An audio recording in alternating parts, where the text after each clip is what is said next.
Welcome to the Windows Computer and Technology channel. And if you're using a computer that has a neural processing unit, an NPU, or maybe you have a Copilot Plus PC, now Task Manager already had an update several months ago that changed a few things, including giving us the details of how the speed and the transfers of information, um, giving us details that are different, giving us more of a reality of how things are moving and how fast they're moving.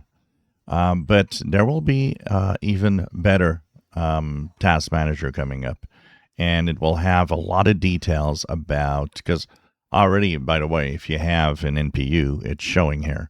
You'll have all of these column, but you'll also have the NPU info. But it's getting even better. There will be a lot more about the NPU. So you'll have columns that will have NPU, NPU engine, dedicated memory for the NPU, shared NPU memory.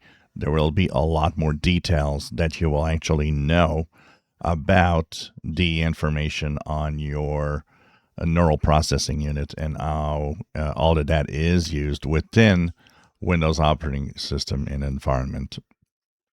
Task Manager is one of those apps that's been along for a long time, and it has a lot of interesting details and a lot of information that is useful. But I think as we modernize PCs and get more technology, it's absolutely normal that it will also add new information that we didn't have before. So it's I think a good thing that they are working on making the Task Manager better and give details on even more of the hardware of PCs. If you enjoy my videos, please subscribe, give us a thumbs up. Thank you for watching.